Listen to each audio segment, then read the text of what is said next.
Everyone, and welcome back to the Becoming Her Success and Self-Growth podcast. For those who are tired of starting over, ready to raise their standards, and determined to build the health, confidence, and mindset that lead to lasting success. I am so excited to bring you guys today a business episode. It is called Being Realistic is Keeping You Stuck. And this is something I really wanted to talk about lately because I was just kind of reflecting on my business journey and also the journey of some of my mentors and favorite authors. And basically, the life that we have doesn't equate with where we started.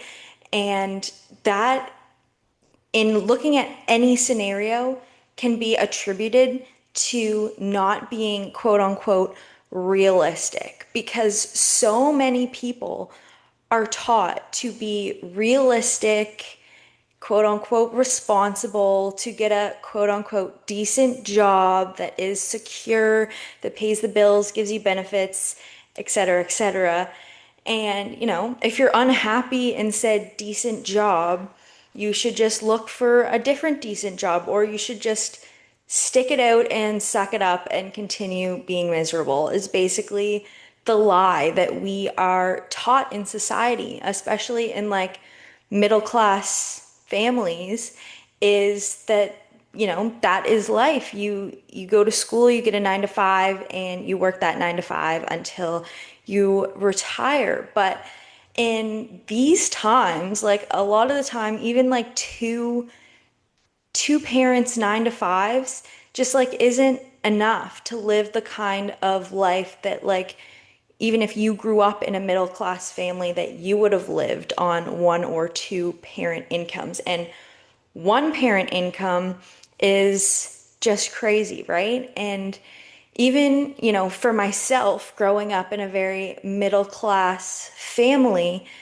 back in the days where middle class got you a lot more than it does today, I knew from a very young age that I wanted more.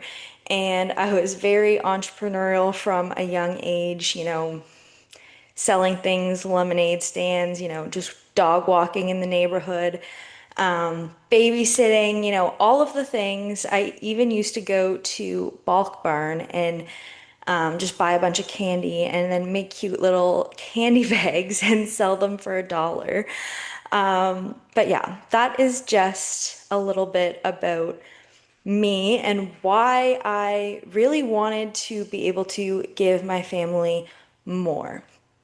No one became successful by being realistic, okay? You have to be delusional. You have to have a vision so big that it scares you a little bit and that you do the scary and necessary things to follow through.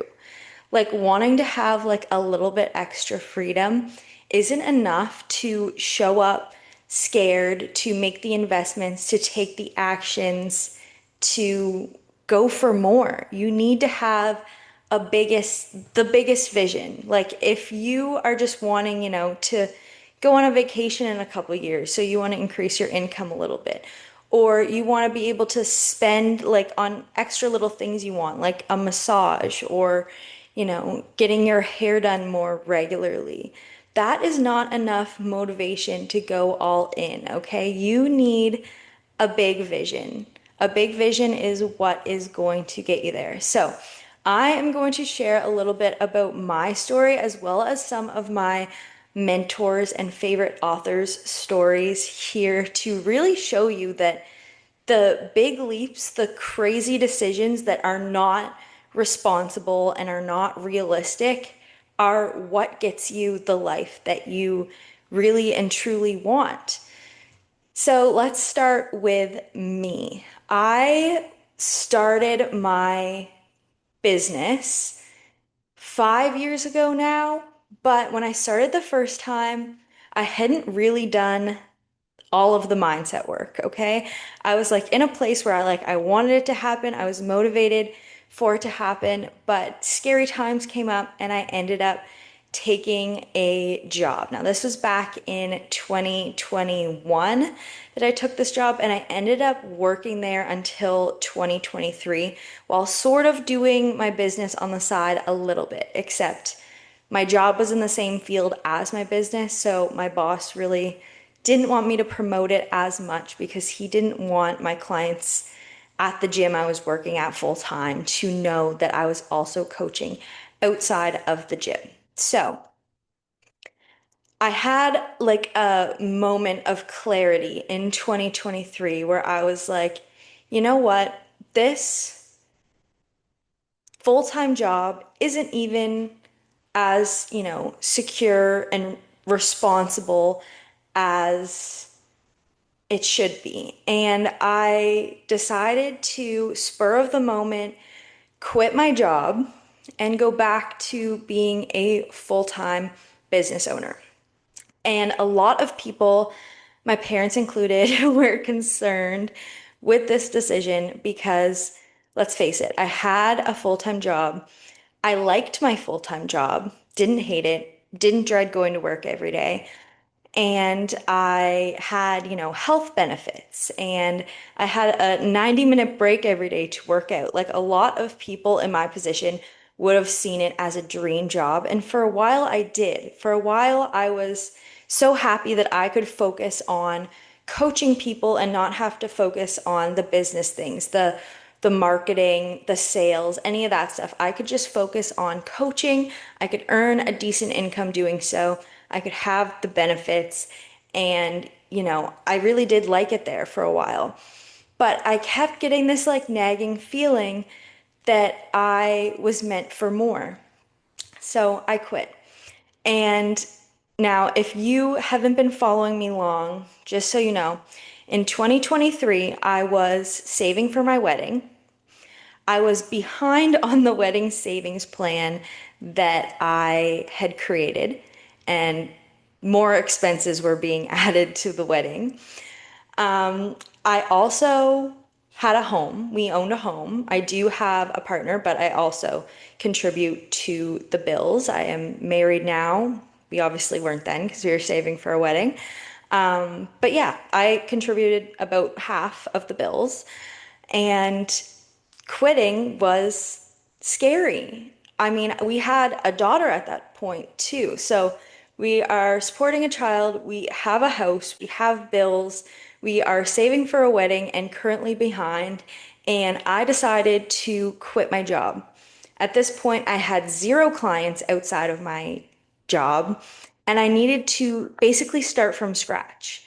And a lot of people did not think it was responsible. A lot of people were urging me to look for a new job. They're like, you have a degree, you could get a better full-time job, you could find one. But I didn't want a better full-time job. I wanted the time freedom that came with running my own business. I wanted to be able to be there for the big moments in parenthood. When my kids start school, I want to be able to go on the field trips, right?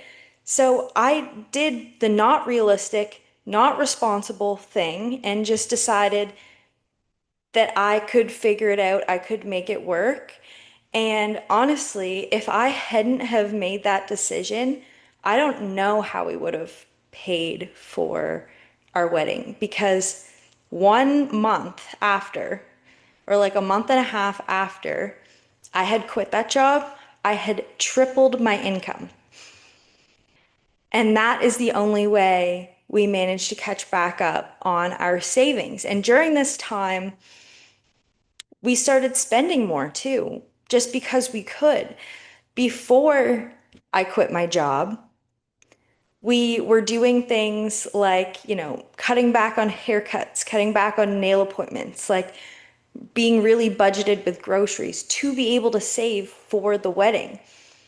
And, after I quit my job and I tripled my income, I was like booking regular spa days. I was getting my hair done again.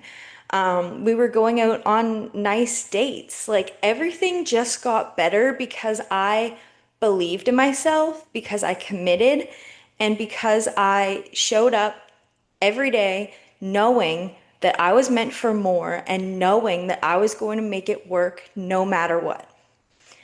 And this is a very similar story to some of my mentors. One of my very first mentors, Bree, never worked a 9 to 5. Right after she graduated high school at 17, almost 18 years old, she packed up her crappy van and drove to a different province and started over. And, now makes like over 6 figures, multiple 6 figures a year in her coaching business.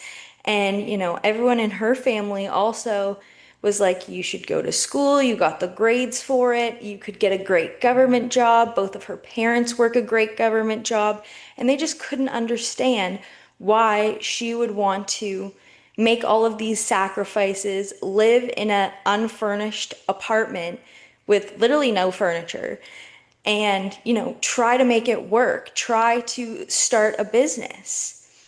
Another one of my mentors who was a big part of my journey, Michaela, has a similar story. She was, working 3 jobs in high school while also, being on like the, what do you call that in high school? Like school council, student council.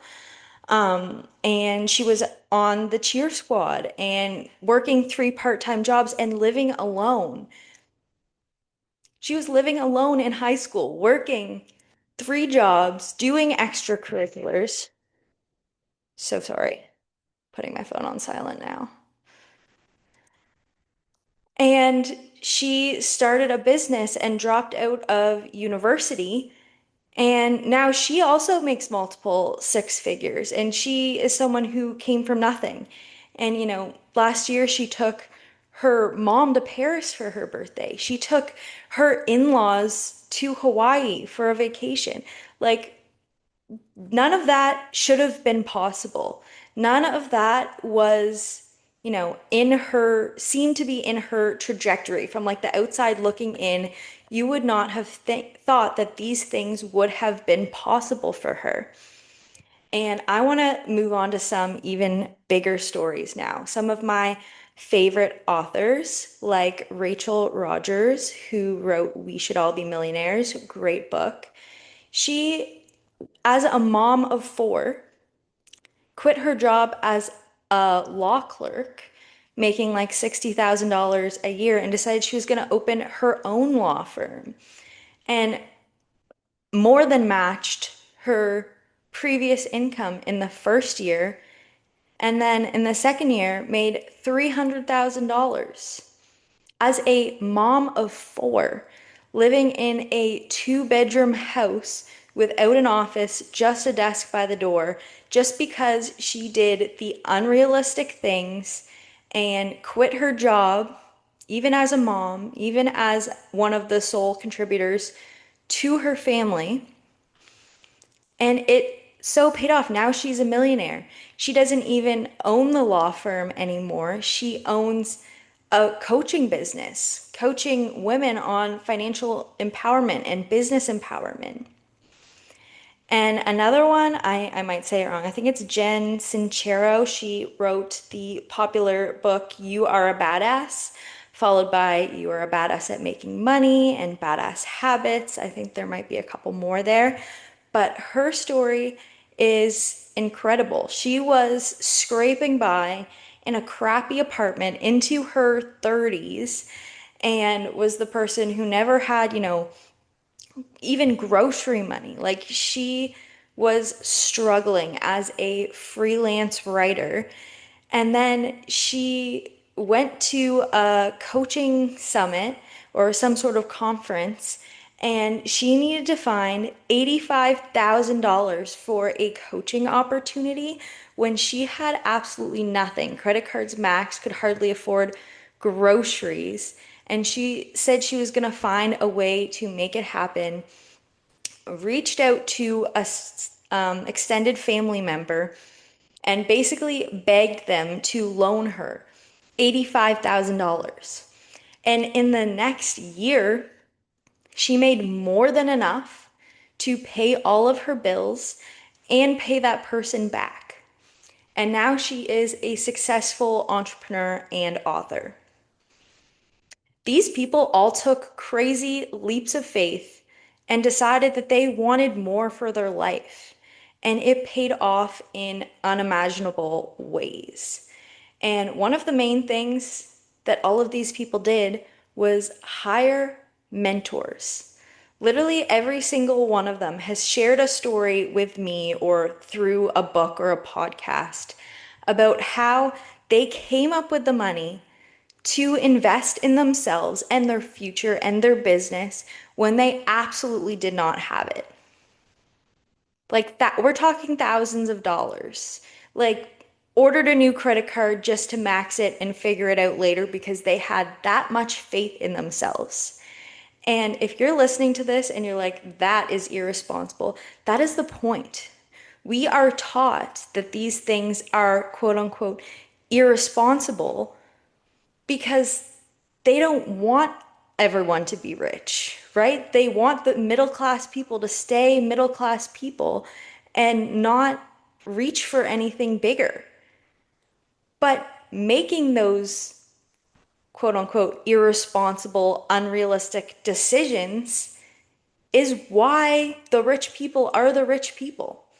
I mean, some people are born into it, some people are given the money to invest, but a lot of the stories I hear from women who have done incredible things and built incredible businesses go just like this and start with taking a risk. So, that being said, I hope you enjoyed this. I hope you're feeling inspired. I know I am. If you are ready to take the leap, I am taking on two new business/life coaching clients. So if you are ready to take your health and fitness business to the next level, I want to help you. I want to show you how I did it, and I want to show you how the many mentors that I have worked with over the past 2 to 5 years have done it and help you get to where you want to be because you deserve more than the boring 9 to 5 life if that is what you want. Now, I'm not talking, if you love your 9 to 5 job, you think everything is great, that is amazing. I love that for you. There's always ways you can, still try and reach for more. But this is for the person who is ready to go absolutely all in and create that next level business that they have always dreamed of. So send me a message over on Instagram if you would like to start. My business account is livefit underscore business mentor. But you can also message me on my main account, livefit underscore weight loss. And as always, feel free to give me a 5-star rate and review if you loved this episode. Share it with a friend, and we will chat soon.